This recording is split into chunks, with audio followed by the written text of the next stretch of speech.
안녕하세요, 역자열씨입니다. 오늘은 유연성이 부족하거나 허리가 안 좋아가지고 스쿼트를 힘들게 빡세게 하기 어려운 분들을 위해서 대체할 수 있을 만한 운동, 스플릿 스쿼트라는 걸 알려드려 볼게요. 이렇게 의자 같은 데에다가 한쪽 다리를 걸고 런지랑 비슷하게 한쪽 다리로 스쿼트를 하는 겁니다. 런지 같아 보이지만 사실 스쿼트에 가까운 운동이고, 뭔가 좀 불안정해 보이고 위험해 보이지만 실제로 이렇게 앞뒤로 자꾸 움직이는 런지에 비해서 이동성 없이 그냥 한 자리에서 운동하기 때문에 생각보다 안전하게 하체를 빡세게 조질 수 있습니다. 저 같은 경우에는 아킬레스건 파열 후에 충분한 휴식과 재활훈련 후에 운동을 시작했어야 되는데, 상체 운동 괜찮겠지 해가지고 왼쪽 다리에다가 이렇게 한 10cm쯤 되는 보조기를 찬 상태에서 상체 운동을 했었는데, 그래가지고 몸이 불균형이 좀 생겼어요. 저같이 좌우 불균형이 있으신 분들은 이렇게 한쪽 다리씩 혹은 한쪽 팔씩 하는 운동을 섞어서 해주시는 게 불균형이 더 심해지는 걸 막을 수 있으니까 추천드려요. 이제 스플릿 스쿼트의 최대 장점이라고 한다면 허리를 세운 채로 하체 운동을 할 수 있다는 겁니다. 프론트 스쿼트는 조금 나은데 백 스쿼트를 하면은 허리를 안 숙이고 싶어도 숙일 수밖에 없어요. 저 같은 경우에는 이제 아킬레스건도 좀 유연한 편이고 골반도 좀 유연한 편이라서 이렇게 깊이 앉으면서 허리를 상당히 세울 수 있습니다.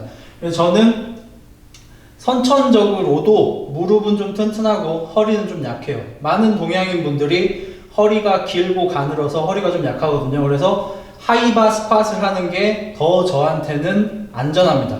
이전에 제 스쿼트 영상에서 스쿼트를 190kg를 들면서 그렇게 무릎을 내밀면 어떡하냐 하는데, 저는 상당히 오랜 기간 고중량 스쿼트를 해왔지만 무릎을 다친 적이 한 번도 없습니다. 근데 허리가 무리가 오는 듯한 느낌은 여러 번 받았었거든요. 그게 저도 옛날에는 우리 때는 막 정확한 정보 같은 것보다는 막 카더라를 많이 믿던 때라서 저도 옛날에 엉덩이 뒤로 많이 빼고 무릎이 허리 안 넘어가고 허리 아치하고 바도 약간 로우바로 얹고 이렇게 하는 스쿼트를 많이 했어요. 이렇게 하면은 무릎에 확실히 부담은 적습니다. 왜냐하면 뒷다리하고 엉덩이 그리고 허리에 중량이 많이 실리니까 무릎은 안전할 수 있는데 허리에 엄청난 부담이 와요. 그래서 저처럼 무릎이 튼튼하고 허리가 약한 사람들한테는 그런 스쿼트이 오히려 무리를 많이 줍니다. 이렇게 자기 체형에 맞는 운동 자세를 찾으셔야 해요. 저 같은 경우는 무릎도 내밀고 상체도 세운 상태로 하죠. 근데 아킬레스건이 유연하지 않으신 분들이나 골반이 좀 안 열리는 분들, 이런 분들, 허리가 또 유연하지 않은 분들은 이렇게 서지가 않아요. 다 이렇게 구부정하게 되고요. 그러면 이런 스쿼트를 하시면 안 돼요. 절대 하시면 안 돼요. 이런 분들은 뭐 풀스쿼트까지만 하시던지, 요것도 안 나오시는 분들은 하프 스쿼트만 하셔야 돼요. 어쩔 수 없어. 가동성은 선택이 아니에요. 자기가 할 수 있는 걸 해야 돼. 근데 스플릿 스쿼트 같은 경우에는 이렇게 허리가 완전히 서진 채로 스쿼트를 할 수 있습니다. 그래서 허리에 부담이 없어요. 허리에 부담 없이 할 수 있어. 이렇게 한쪽 다리씩 하니까 무릎이 위험한 거 아닌가 라는 생각이 들 수도 있는데, 체중이 뒤에 있고 엉덩이하고 뒷다리에 많이 걸려 있어서 무릎도 부담이 적은 운동입니다. 물론 이런 운동도 만약에 제가 이렇게 보폭을 너무 좁게 해서 무릎이 이렇게 앞으로 많이 튀어나가게 하면 그러면 위험하겠죠. 당연히 안 되지. 그리고 스플릿 스쿼트 좀 좋은 게 뭐냐면, 우리가 의외로 신경 안 쓰는 유연성 중에 하나가 허벅지하고 배 쪽이에요. 이쪽 복근 쪽이 유연하지 않으면은 골반 전방 경사라 그러죠. 오리궁둥이인 분들한테 특히 많이 보이는데, 골반이 앞으로 이렇게 경사가 되면서 여기가 항상 이렇게 약간 접혀 있는 분들이 있어요. 이런 분들은 여기가 항상 유연성이 부족해져요. 이러면 허리에 부담도 많이 되고. 근데 스플릿 스쿼트를 하면서 얘를 뒤로 보내서 얘랑 스트레칭을 해주는 거죠. 이 상태에서 스쿼트를 하시면 이제 추가적으로 이쪽도 팽팽해지는 느낌이 들죠. 상당히 좋은 운동이에요. 한쪽 다리로만 하기 때문에 맨몸으로 하셔도 어느 정도의 운동을 하실 수 있고, 이제 운동을 더 충분히 하시려면 당연히 중량을 얹으셔야겠죠. 자, 이 스플릿 스쿼트의 장점이자 단점이 바로 엉덩이하고 뒷다리 운동이 많이 된다는 겁니다. 그래서 나는 허벅지 앞쪽을 많이 운동하고 싶은데 하는 분들한테는 조금 아쉬울 수도 있어요. 근데 나는 엉덩이하고 뒷다리 운동을 많이 하고 싶다. 굉장히 좋은 운동이 될 수 있죠. 많은 여성 트레이너분들이나 여성 유튜버분들이 힙 스쿼트라고 하는 엉덩이를 뒤로 이렇게 과하게 빼는 스쿼트로 엉덩이 운동을 많이 하라고 하잖아요. 이게 단점이 있어요. 아까 말씀드린 대로 허리를 앞으로 많이 숙이면 허리에 회전력이 생기면서 허리에 무리가 많이 옵니다.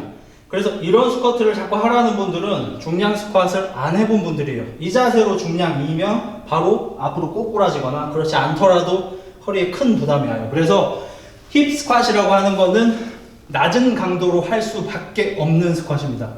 근데 힙 스쿼트이 힙 운동이 많이 되는 건 사실이죠. 왜? 많이 늘어나니까. 이 상태에서 제가 허리를 세우는 것보다 허리를 앞으로 숙여주는 게 이쪽이 많이 늘어나요. 허벅지하고 배가 가까워졌으니까. 그럼 스플릿 스쿼트는 허리를 세운 채로 얘가 여기랑 가까워져서 늘려줄 수가 있는 거죠. 아까 힙 스쿼트라는 걸 할 때처럼 이렇게 뒷다리하고 둔근이 많이 늘어나지만 허리는 서 있는 상태. 그래서 힙 스쿼트라는 명목으로 막 괴상 막 이런 자세 막 해가지고 몇 개 한 다음에 허리 엄청 넣고 골반 과신전 해가지고 자 힙업이 돼 있죠. 이러는 분들의 말을 너무 귀담아 듣지 않으셔도 되는 게 그냥 무릎이 배 쪽으로 가까이 오는 다리를 구부렸다 폈다 하는 동작을 하시면 뭐든 엉덩이 운동이 많이 됩니다. 런지도 마찬가지고 스플릿 스쿼트도 마찬가지고 예를 들어서 제가 이렇게 다리를 얹어 놓으면 엄청 늘어나잖아요. 여기서 제가 만약 이렇게 하면은 아까 힙 스쿼트라고 하는 것보다 둔근을 더 많이 쓸 수 있겠죠. 무릎에도 더 안전하고. 그리고 두 번째는 무게 중심. 예를 들어서 무게 중심이 뒤에 더 있으면 예를 들어서 제가 요걸 잡고 뒤로 살짝 기댄 상태에서 스쿼트를 하면 당연히 뒤쪽에 운동이 더 많이 됩니다.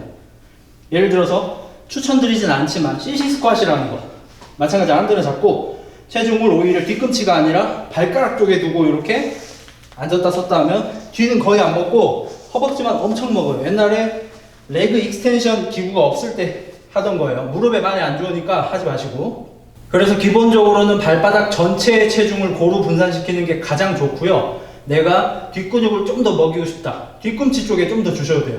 앞꿈치 쪽으로는 하지 마시고. 그리고 무게를 잇는 위치도 중요한 거 아시죠? 예를 들어서 무게를 앞에다 잇는 역도 선수들이 많이 하는 프론트 스쿼트 같은 경우 무게를 앞에 이면은 허벅지 앞쪽 운동이 좀 더 많이 돼요. 반대로 일반적으로 우리가 많이 하는 백 스쿼트 어깨 뒤쪽에다가 무게를 얹고 하면 프론트 스쿼트 때보다 허벅지보다는 뒷다리 혹은 둔근에 무게가 많이 실려가지고 운동이 더 많이 되고요. 그러면 스플릿 스쿼트도 마찬가지예요. 기본적으로는 뒤에가 많이 먹어. 앞에가 안 된다는 건 아니지만 그래서 보통은 무게를 이렇게 차렷 상태로 이 상태에서 하는 게 일반적이긴 한데 저 같은 경우는 이렇게 좀 앞에다가 여기 차렷 상태가 아니고 앞에다가 무게를 하고 하는 걸 좋아해요. 왜냐면 여기 운동이 좀 덜 되니까 추가적으로 여기를 좀 더 할 수 있게. 그래서 무게를 한번 써보면 이제 20kg짜리 캐틀벨이고 하죠. 지금 자세가 좀 불안전해 보이는데 이 시작할 때까지 위치 잡는 건 조금 그럴 수 있는데 한번 시작하면 의외로 안전하게 지칠 때까지 운동이 가능합니다. 힘드네. 우와. 아쉬운 점이라면 절정수축. 꽉 일어나서 쥐어짜기 좋은 운동이 아니에요.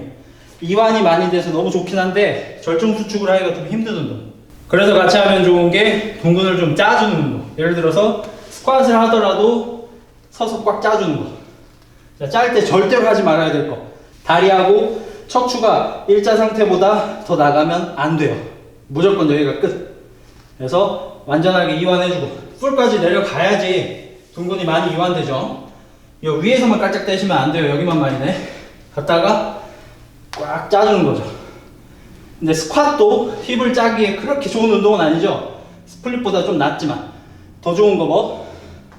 제가 옛날에도 한번 소개해드린 적 있는 힙 트러스트. 뭐 보통 이런 의자 같은 데 하고 무게는 보통 바벨로 이렇게 얹어요. 이렇게 날개 뼈 있는 데만 얹고 이렇게 내렸다가 꾹 짜주는. 이건 진짜 둔근을 쥐어 짜기 위해 만들어준 운동이죠. 그래서 이완을 많이 시켜주는 운동이랑 이렇게 수축을 잘 할 수 있는 운동이랑 같이 섞어주시면 좋아요. 요거는 이완은 완전하게 하기가 좀 힘든 운동이니까. 그리고 오늘 팁을 하나 드리자면, 이제 많은 여성 운동하시는 분들이 본인의 엉덩이가 돋보이기 위해서 허리를 과신전 시켜놔요. 허리를 척추를 이렇게 안으로 넣고 골반을 전방경사 시켜가지고 특히나 보여주고 싶은 쪽에다가 체중을 약간 밀어 놓으면은 둔근이 굉장히 많이 튀어나옵니다. 이런 식으로 자기가 힙이 많이 나온 것처럼 사기를 치죠. 근데 실제로는 이렇게 허벅지 뼈랑 척추랑 일자로 만든 상태에서 튀어나온 게 내 엉덩이고, 뒤로 빼서 나와 보이게 하는 거, 골반하고 허리를 이용해서 나와 보이게 하는 거, 요런 거는 이제 가짜인 거죠. 요런 거는 캡처를 해가지고 사진을 요렇게 돌리면은 허벅지가 이렇게 나와 있겠죠. 실제로는 민둥 엉덩이. 제가 이 얘기를 왜 하냐면, 많은 여성 트레이너나 여성 유튜버들이 근육이 너무 많이 생긴다는 명목하에 강도가 너무 낮은 운동을 알려주면서 이것이 엉덩이를 키우는 운동이다 라고 말을 하면서 본인의 엉덩이를 보여주는데, 실제로 본인의 엉덩이는 근육이 없어. 엉덩이가 예쁘고 봉긋하고 나와 있는 엉덩이가 아니고 민둥민둥해요.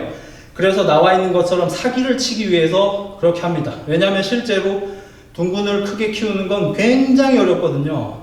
이게 거의 만국 공통으로 여성분들은 이제 골반 엉덩이 쪽이 좀 고민이 많고, 남성분들은 어깨 쪽이 좀 고민이 많아요. 근데 남자의 어깨는 넓게 할 수 있는 여지가 더 큽니다. 왜냐하면 삼각근도 만들 수 있고, 어깨를 좀 펼 수도 있고, 등 근육을 붙여서 밖으로 뺄 수도 있고, 흉곽을 좀 넓게 펼 수도 있고, 여러 가지 방법을 동원해서 막 1cm, 1cm, 1cm, 1cm 이렇게 늘리면은 한 4cm씩 늘어나는 거 아니에요. 근데 골반에는 그런 게 없어요. 안쪽에서 밀어줄 뭐 등 근육 같은 애가 있는 것도 아니고, 그리고 골반 뼈가 넓어지는 것도 아니고, 근데 엉덩이 근육만 다른 근육들과는 다르게 특별해가지고 저중량으로 운동을 해도 키울 수 있다? 말이 안 되는 거죠. 엉덩이 근육도 다른 근육들과 마찬가지로 고중량 때려야 되고 빡세게 운동해야지 생깁니다. 저도 똑같이 힙 운동을 하기 위해서 이런 운동을 하면 엉덩이도 가슴 부풀어 오르듯이 엉덩이에 펌핑이 오는 게 느껴져요. 그게 진짜 엉덩이 운동이죠. 근데 맨몸 스쿼트만으로 무슨 힙 스쿼트라는 뭐 대단한 기술이 있어가지고 엉덩이를 만들 수 있냐? 없어요. 그런 거. 힙 스쿼트 대단한 거 절대 아니고 별것도 아니에요. 예를 들어서 힙 스쿼트나 오늘 제가 알려드린 스플릿 스쿼트 이런 것도 뭐가 뭔지 모르겠다, 감도 못 잡겠다 이런 분들은 그냥 레그 프레스 누워서 미는 거 있죠? 거기 가셔가지고 발판의 윗부분에다가 어느 정도 하면 발판에 발가락이 나올 정도로 윗부분에다가 다리 대고 뒤꿈치로만 밀어대면은 엉덩이 운동 누구나 다 시킬 수 있어요. 그렇게 엉덩이 운동 시키는 게 어려운 게 아니야. 뭐가 어렵냐면 빡세게 운동하는 것 자체가 힘든 거예요. 다른 운동들하고 마찬가지로. 또 무슨 중둔근을 뭐 길러야지 어쩌고저쩌고 하면서 기본적으로 대둔근도 없는데 뭐 중둔근 만들어서 뭐 할 건데. 남성분들도 너무 웃을 게 아닌 게, 남성분들도 아직 가슴 사이즈도 안 나왔는데 계속 케이블 플라이하고 덤벨 플라이 하면서 막 안에 모아야 된다고. 모을 거 없는데 막 모으고 있잖아. 여성분들도 똑같죠. 아직 대둔근도 없는데 민둥민둥한데 무슨 중둔근 한다고 막 엎드려가지고 막 이러고 막 이렇게 한 다음에 엉덩이 나온 거 보이시죠? 이런 거에 속지 마시라고. 자, 안 나오고 싶은 건 안 빡세게 해도 돼요. 내가 허벅지 앞에 안 튀어나오고 싶어? 안 빡세게 해도 돼. 근데 엉덩이 튀어나오고 싶어요? 그럼 빡세게 해야 돼요. 어깨 튀어나오고 싶어요? 빡세게 해야 돼요. 튀어나오고 싶은 데는 다 빡세게 해야 되고요. 들어가고 싶으면 굶어야 돼요. 상식적으로 운동하면 힘들 뿐 누구나 다 할 수는 있습니다. 흑자일수였습니다. 바이바이.